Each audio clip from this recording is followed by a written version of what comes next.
Hi friends, এখন আমি একটা রেসিপি নিয়ে এসেছি লাউয়ের খোসা ভাজা। লাউয়ের খোসাগুলোকে কেটে নিয়েছি, নিয়ে কুচি কুচি করে, যেমন আলু ভাজা কাটে ঠিক তেমনি করে কুচি কুচি করে কেটেছি। লাউয়ের খোসাগুলোকে কেটে নুন মাখিয়ে এই চামচটার হাফ চামচ নুন দিয়ে ফুটো ঝুড়ির মধ্যে নিয়ে ভালো করে ধুয়ে তারপরে নুন দিয়ে মাখিয়ে রেখে দিয়েছি।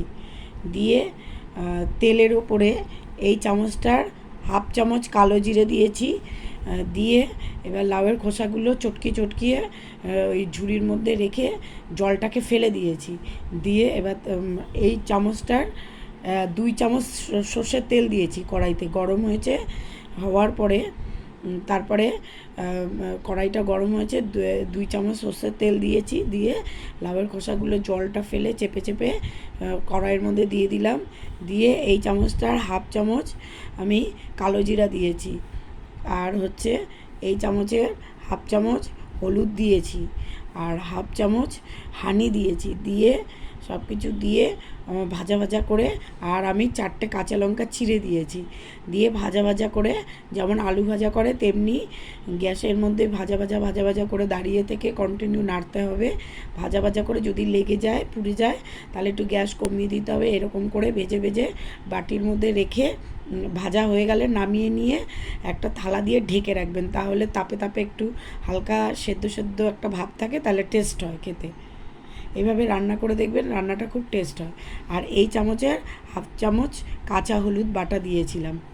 আমি যে কোনো রান্না কাঁচা হলুদ বাটা দিয়ে করি। এইভাবে রান্না করে দেখবেন, খুব টেস্ট হয়।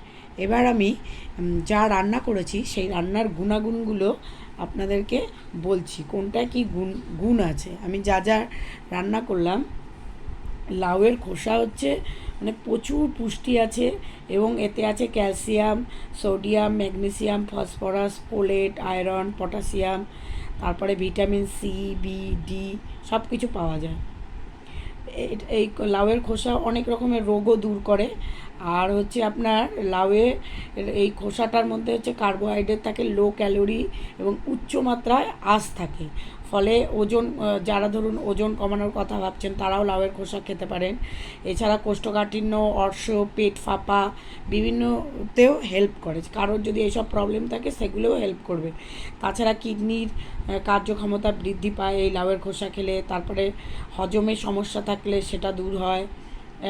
আর এতে লাউয়ের খোসা পটাশিয়াম ফাইবারে থাকার জন্য যাদের রক্তচাপ থাকে সেই রক্তচাপটাও কন্ট্রোল করে। এছাড়া যাদের হার্টের কোনো প্রবলেম আছে, হৃদরোগ, তাদেরও সেই হার্টের মানে প্রবলেম থাকলে সেটা ঝুঁকি কমাতে সাহায্য করে। এছাড়া রক্তে যে যদি কোলেস্টেরল থাকে, সেই কোলেস্টেরল হচ্ছে পরিমাণ, সেটাও রক্তের যে কোলেস্টেরলের যে পরিমাণ থাকে সেটাও অনেকটা কমিয়ে দেয়। এছাড়া লাউয়ের এই খোসাতে ভিটামিন, মিনারেল, হ্যাঁ, এগুলো থাকে। এর ফলে ত্বক, চুল, স্কিন সব ভালো রাখে। ক্যালসিয়াম, ফসফরাস রয়েছে প্রচুর এই খোসাতে।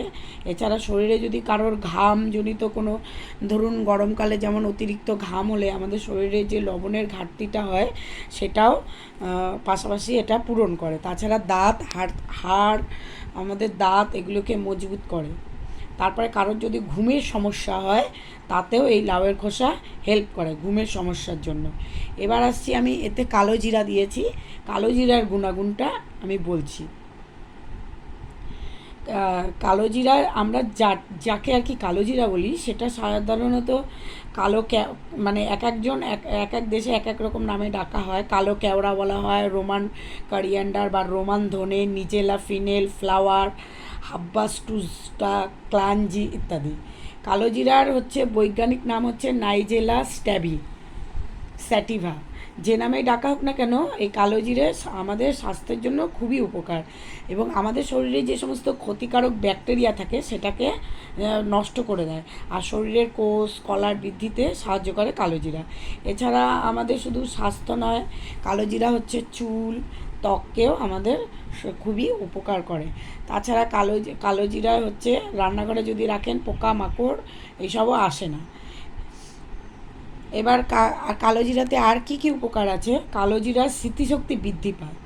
কালো জিরা যদি 1 চা চামচ পুদিনা পাতার রস বা কমলার রস বা 1 কাপ চায়ের সাথে 1 চামচ কালো জিরা যদি তেল মিশিয়ে দিনে 3বার করে আপনি যদি খান, মানে তাতে কালো জিরাটা গুঁড়ো করে তারপরে সেই ডাস্টটা, তাহলে আপনার কোনো টেনশন থাকলে বা ডিপ্রেশন বা স্ট্রেস থাকলে সেটা দূর হয়। এছাড়া কালো জিরা মানে স্মৃতিশক্তি বৃদ্ধিতে সাহায্য করে। এছাড়া হচ্ছে কালো জিরা নিজে একটা অ্যান্টিবায়োটিক বা অ্যান্টিসেপটিক। এটা হচ্ছে আমাদের মস্তিষ্কে যে রক্ত সঞ্চালন করে সেটা বৃদ্ধি করে এবং স্মৃতিশক্তি খুব বাড়িয়ে দেয়। আর কালো জিরা যদি আপনি খান তাহলে দেহে রক্তের সঞ্চালন ঠিক মতো হয়, এতে হচ্ছে মস্তিষ্কে রক্ত সঞ্চালন বৃদ্ধি পায়। তারপরে ধরুন কারোর মাথা ব্যথা করছে, মাথা যন্ত্রণা করছে, 1 থেকে 2 চামচ কালো জিরার তেল যদি মাথায় ভালোভাবে লাগান তাহলে এই তেলে মধুসহ দিনে 2-3বার খেতেও পারেন, মানে এই কালো জিরে গুঁড়ো করে মধু দিয়ে, তাহলেও মাথা ব্যথা কমে যায়। আর সর্দি কাশি যদি থাকে 1 চামচ কালো জিরার নিয়ে তার মধ্যে মধু, হ্যাঁ, দিয়ে দিনে যদি 2-3বার খান, কিংবা মাথায় যদি মাথার ঘাড়ে এসবের রোগ থাকে তাহলে সেখানে মালিশও করতে পারেন। এছাড়া কালো জিরার সঙ্গে 3 চামচ মধু, 2 চামচ তুলসী পাতা মিশিয়ে যদি খান তাহলে জ্বর, ব্যথা, সর্দি কাশি এগুলো দূর হয়। তারপরে যদি কারোর সর্দি বসে যায় তাহলে কালো জিরা বেটে যদি কপালে লাগায়, সর্দি পাতলা হয়ে পরিষ্কার হয়ে সেটা বেরিয়ে যায়। তারপরে কালো একটা পাতলা পরিষ্কার কাপড়ে যদি কালো জিরা বেঁধে শুকতে থাকেন তাহলে যাদের সর্দি কাশি, মানে খুব ঠান্ডা লেগেছে, সর্দি কাশি লিকুইড হয়ে বেরিয়ে আসে।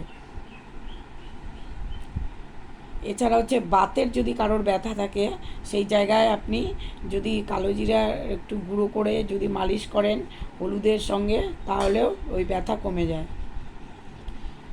এছাড়া ধরুন বিভিন্ন প্রকারের যে এই সমস্ত স্কিন প্রবলেমগুলো থাকে সেখানেও আপনি মালিশ করতে পারেন। তারপরে যাদের হার্টের প্রবলেম থাকে 1 চামচ কালো জিরার সঙ্গে দুধ, 1 কাপ দুধ দিয়ে যদি 4-5বার রোজ খান তাহলে হার্টের সমস্যা অনেকটা কমে যায়। তারপরে ব্লাড প্রেশার নিয়ন্ত্রণ করে। তারপরে যাদের অশ্বরোগ আছে অশ্বরোগ নিরাময় করে, শ্বাসকষ্ট, হাঁপানি এইসব রোগ ছাড়ায়। তারপরে যাদের সুগার আছে, ডায়াবেটিক রুগী, তাদেরও অনেকটা হেল্প হয় গরম ভাতের সঙ্গে যদি কালো জিরা রসুন দিয়ে বেটে খান। তারপরে যৌন ক্ষমতাও বৃদ্ধি পায় এই কালো জিরা খেলে। যাদের পুরুষত্বহীনতা থাকে তাদেরও এই কালো জিরা নিয়মিত খেলে পুরুষত্বহীনতাও কমে। এছাড়া যাদের অনিয়মিত ধরুন ঋতুস্রাব হয় তাদেরও এই কালো জিরা খেলে তাদেরও অনেক কমে। অনেকে ধরুন বেবি হওয়ার পরে ব্রেস্টে মিল্ক আসে না, তারাও যদি কালো জিরা খান ব্রেস্টে মিল্ক আসবে। কালো জিরা গরম ভাতের সঙ্গে যদি বেটে রসুন দিয়ে কাঁচা লঙ্কা দিয়ে খান। তারপরে কালো জিরা খেলে স্কিন খুব গ্লজি হয়। তারপরে ধরুন স্কিনের আপনি যদি কালো জিরা বেটে যদি মুখে মাখেন, মুখের কালো দাগ, ছোপ এগুলো চলে যায়। বিভিন্ন রোদে পোড়া রং এগুলো দূর হয়। তারপরে ব্রণর সমস্যা থাকলে কালো জিরার সাথে আপনি লেবুর রস দিয়ে মুখে মাখতে পারেন। তারপরে মধু দিয়ে কালো জিরা দিয়ে বেসন দিয়ে মাখিয়ে সারা শরীরে মুখে গায়ে মেখে স্নান করতে পারেন, তাতেও স্কিন অনেক ভালো থাকে। তারপরে যাদের ধরুন গ্যাস্ট্রিক থাকে, আমাশা থাকে, জন্ডিস, লিভারের প্রবলেম, তারাও খেতে পারেন। তারপরে যাদের গা হাত পা ব্যথা, পিঠে ব্যথা, তারাও যদি ওরকম কালো জিরা রসুন দিয়ে বেটে খান ব্যথা কমে যায়। তারপরে শিশুদের ওজন বাড়াতে, শিশুরা যদি লম্বা না হয়, স্মৃতিশক্তি বৃদ্ধি করতে, তাতেও কালো জিরা খেলে অনেক উপকার হয়। মাথা ব্যথা দূর করে, স্বাস্থ্য ভালো রাখে, হজমের সমস্যা, লিভারের সমস্যা, চুল পড়া বন্ধ করে, মানে প্রচুর প্রচুর রকমের রোগ কমায়। সেতি দাগ, তারপরে সর্দি কাশি, হাঁপানি, চুল পড়া, সমস্ত কিছুতে, দাঁতের ব্যথা। তারপরে যদি কারোর ঘুম না হয় 100 গ্রাম টক দইয়ের সাথে কালো জিরে মিশিয়ে রাত্রিবেলা যদি খেয়ে ঘুমান তাতে ওজনও কমে আর হচ্ছে ঘুমও ভালো হয়, চুল স্কিন ভালো থাকে। তারপরে যদি কিডনিতে পাথর থাকে তাতেও কালো জিরা খেলে উপকার হয়। চোখের ব্যথা দূর করে, চোখ ভালো রাখে, উচ্চ রক্তচাপ নিয়ন্ত্রণ করে, ডায়রিয়া, জ্বর, বিভিন্ন রকমের কালো জিরা উপকার করে। এবার আসছি আমি দিয়েছি কাঁচা লঙ্কা। কাঁচা লঙ্কার কী কী গুণাগুণ?